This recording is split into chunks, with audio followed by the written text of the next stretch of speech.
कर्नाटक की साबिका बीजेपी हुकूमत में कर्नाटक में जो खूनी खेल खेले गए थे, उन खेलों में कई नौजवान जान गंवा बैठे थे, जिनमें फाजिल, मसूद, जलील, समीर नामी मुस्लिम नौजवान शामिल हैं। इन नौजवानों का कसूर सिर्फ इतना था कि ये नौजवान मुसलमान थे और इन मुस्लिम नौजवानों को संघ परिवार के गुंडों ने मौत के घाट उतारा था। इन नौजवानों की मौत के लिए इंसाफ का इंतजार न सिर्फ इनके अहल खाना को है, बल्कि पूरा मुस्लिम समाज आज भी इंसाफ का मुंतजिर है।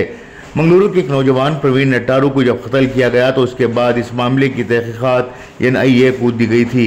इसके अलावा बीजेपी हुकूमत ने प्रवीण के अहल खाना को लाखों रुपयों का मुआवजा भी दिया था।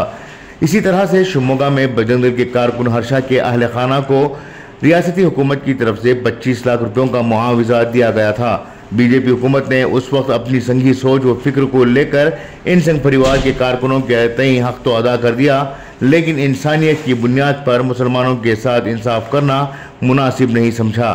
साउथ कैनरा के फाजिल, मसूद और जलील के लवाहिकीन को बीजेपी हुकूमत की जानिब से किसी भी तरह की इमदाद नहीं मिली, न इनके लवाहिकीन को सरकारी मुलाजिमतें दी गई थी।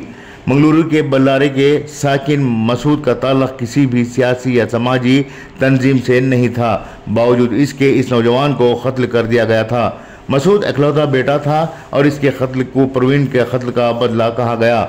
जिस इलाके में प्रवीण नट्टारू रहा करता था, उसी इलाके में मसूद का घर भी है, मगर मसूद को समाजी इंसाफ देने में बीजेपी नाकाम हुई, ना ही उसके घर को जाना मुनासिब समझी। इसी तरह से फाजिल भी बेकसूर नौजवानों में शामिल था, इसे भी संघ परिवार के कारकुनों ने मौत के घाट उतारा था। जुमला तौर पर मसूद, फाजिल, जलील साउथ कैनरा के नौजवान थे। इन नौजवानों की शहादत के बाद उन्हें मुआवजा देने की बात तो दूर, हुकूमत के नुमाइंदे इनके घर पहुंचकर इन्हें तसल्ली तक नहीं दे सके। इन तीनों कत्ल की वारदात से कबल गदग जिले के नरगुंद में समीर नामी मुस्लिम नौजवान का खत बजरंग दल के कारकुनों ने किया था। समीर के अहल खाना भी अब तक इंसाफ के मुतलाशी हैं। इंसाफ देना अदालतों का काम है, मगर फौरी राहत देने की जिम्मेदारी हुकूमतों की होती है। मगर हुकूमत के नुमाइंदों ने कभी भी समीर के अहल खाना को राहत देने के लिए कोई कदम नहीं उठाया। एक तरफ हर्षा के अहल खाना को 25 लाख रुपये दिए गए, तो वहीं प्रवीण नट्टारू के अहल खाना को 60 लाख रुपयों का मुआवजा दिया गया। साथ में प्रवीण नट्टारू के अहल खाना को घर भी बना कर दिया गया।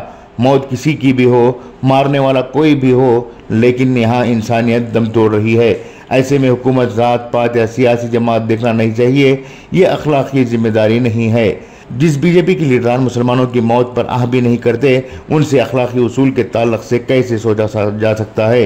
हाल ही में कर्नाटक हुकूमत ने प्रवीण नट्टारू की बीवी, जो कर्नाटक हुकूमत में ठेके पर काम कर रही थी, उसे कानून के मुताबिक बर्खास्त किया गया, तो बीजेपी और गोदी मीडिया ने खूब हंगामा मचाया।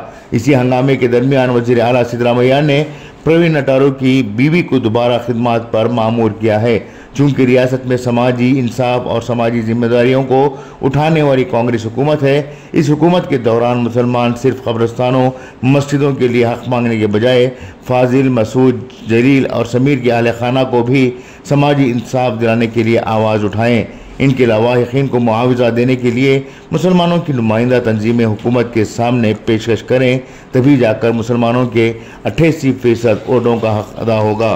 ब्यूरो रिपोर्ट, इनकलाब न्यूज़, बेंगलुरु।